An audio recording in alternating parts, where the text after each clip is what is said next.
그가 이혼을 준비하고 있다는 이야기를 처음 들었을 때 나는 이상하게도 마음 한구석이 서늘해졌다.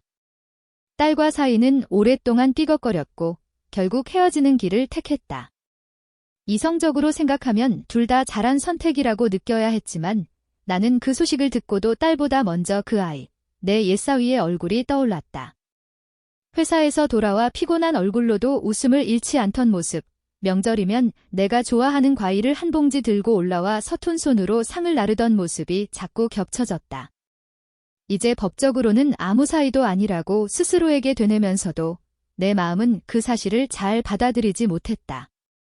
이혼 서류에 도장을 찍고 난 뒤 그는 한동안 연락이 없었다.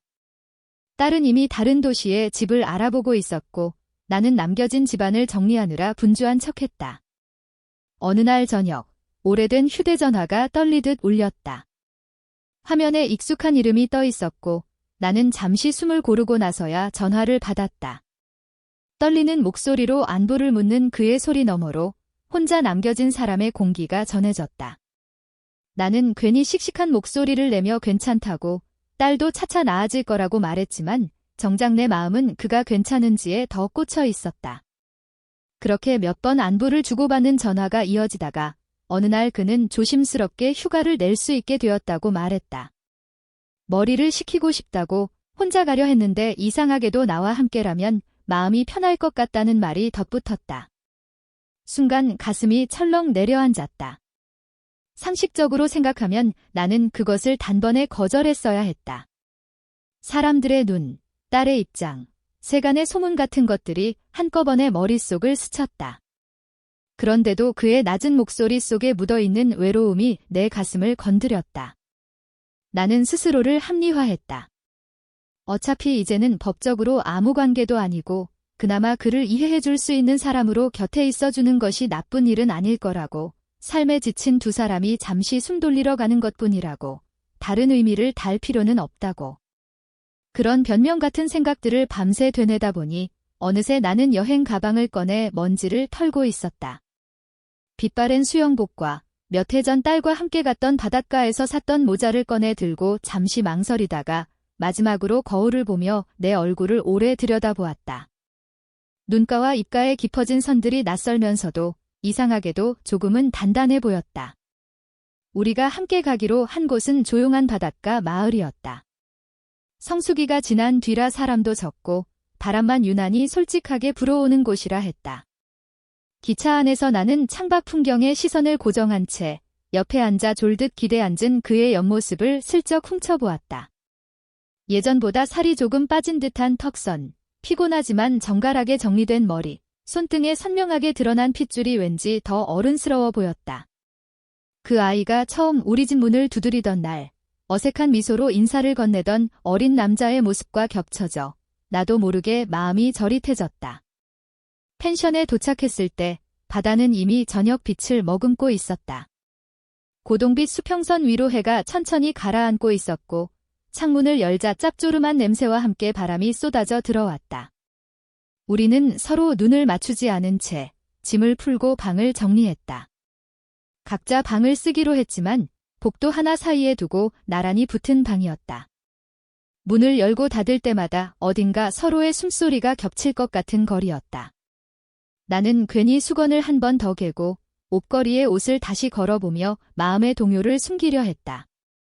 저녁에는 근처 식당에서 간단히 생선구이와 따뜻한 국을 먹었다. 그는 예전처럼 내 젓가락질을 챙기고 반찬이 입에 잘 맞는지 물었고 나는 그런 그의 배려에 몇 번이나 가슴이 울렁였다. 가족으로 함께 밥을 먹던 시절, 모두가 웃으며 떠들던 식탁이 떠올랐다. 이제는 둘뿐인 식탁의 조용한 기척만 맴돌았다. 이상하게도 그 조용함이 어색하지 않았다. 오히려 오래된 그림자를 정리하는 시간처럼 느껴졌다. 우리는 서로 눈을 피해, 그러나 서로의 움직임을 세밀하게 의식하며 천천히 숟가락을 들고 내렸다. 펜션으로 돌아오는 길, 바람이 생각보다 차가웠다. 나는 무심코 팔을 문질렀고 그 순간 내 옆에서 그의 손이 살며시 내 어깨 위에 내려앉았다. 두꺼운 옷 위로 전해지는 온기는 그리 강하지 않았지만 오랫동안 잊고 있던 감각을 깨우기에는 충분했다. 나는 잠시 걸음을 멈출 뻔했지만 애써 아무렇지 않은 척 발걸음을 옮겼다. 그는 아무 말도 하지 않았고 나도 아무 말도 하지 않았다. 그런데도 그 짧은 접촉이 밤 공기 속에서 오래도록 여운을 남겼다. 방으로 들어온 뒤에도 나는 쉽게 불을 끄지 못했다. 창밖에서는 파도가 돌에 부딪히는 소리가 규칙적으로 들려왔다. 침대에 앉아 가방을 정리하다가 손끝에 닿은 작은 유리병을 꺼내 들었다. 언젠가 딸과 함께 왔던 바다에서 주워 담았던 모래와 조개 조각들이 들어있는 병이었다. 그때 웃으며 사진을 찍던 딸의 얼굴, 그 옆에서 어색하게 어깨를 감싸주던 그의 모습이 떠올랐다. 모든 것이 그렇게 빠르게 변해버릴 줄 그 누구도 몰랐다. 나는 스스로에게 물었다. 지금 이 여행에서 내가 바라던 것은 무엇인지, 그를 위로하고 싶다는 마음뿐인지, 아니면 그보다 더 오래 숨겨두었던 다른 감정이 있었는지. 그가 딸과 함께 살던 시절에도 가끔 그가 설거지를 도와준다며 부엌에 서 있던 등을 바라보며 묘한 안도감을 느낀 적이 있었다. 나를 대신해 딸이 의지할 수 있는 사람이 있다는 안도감인지, 아니면 그보다 더 복잡한 감정이었는지 스스로도 분간하지 못했다. 이제 딸은 떠났고 그도 혼자가 되었고 남은 것은 묘한 공백과 우리 둘뿐이라는 사실이 나를 더 혼란스럽게 했다. 침대에 누워 천장을 바라보는 동안 복도 끝에서 나는 발자국 소리를 들었다.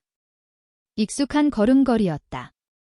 내 방문 앞에서 잠시 멈추는 듯한 기척이 있었다가 다시 멀어져가는 소리가 들렸다. 나는 숨을 멈춘 채 귀를 기울였다. 문 손잡이가 움직이지 않았다는 사실에 안도하면서도 어딘지 모르게 섭섭함이 스며들었다.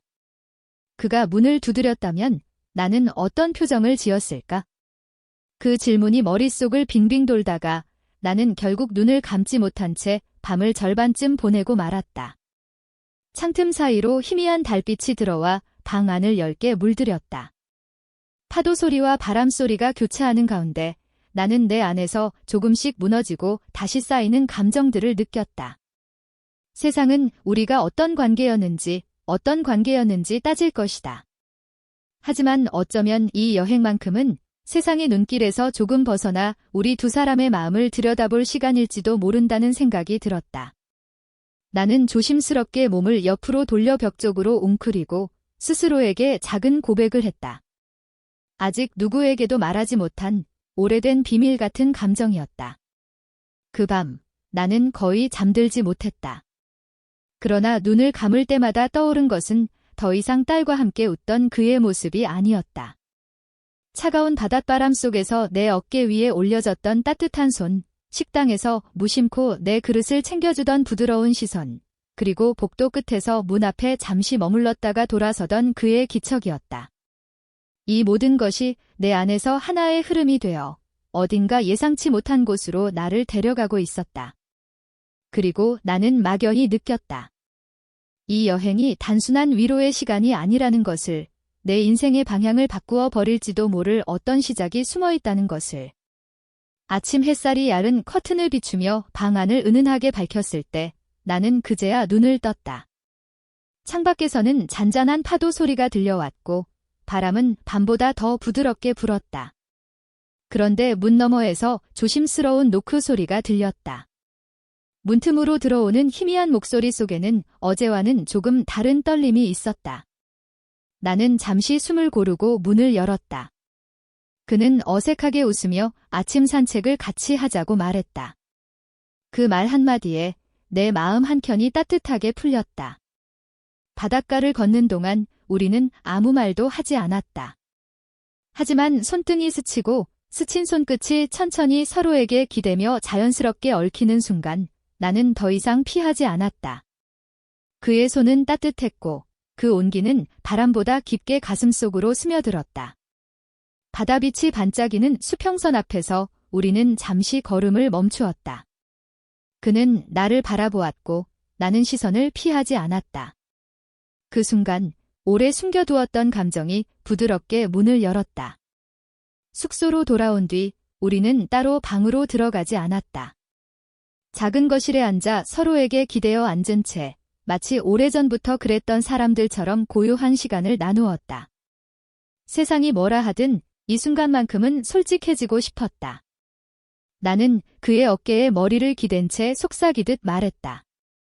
우리 너무 늦게 알게 된 감정일지도 몰라. 그는 대답 대신 내 손을 꼭 잡았다. 그 따뜻한 압박이 말보다 더 많은 것을 전해주었다. 그날 이후로 우리는 서로를 바라보는 눈빛이 달라졌다. 이름 붙일 수 없는 관계였지만 누구보다 진심이었고 서로에게 기댈 수 있는 단 하나의 위로였다. 바닷바람 속에서 시작된 작은 흔들림은 결국 우리 두 사람의 마음을 하나로 이어놓았다. 그리고 나는 깨달았다. 인생의 어느 순간에도 마음이 선택한 길은 결코 틀리지 않는다는 것을.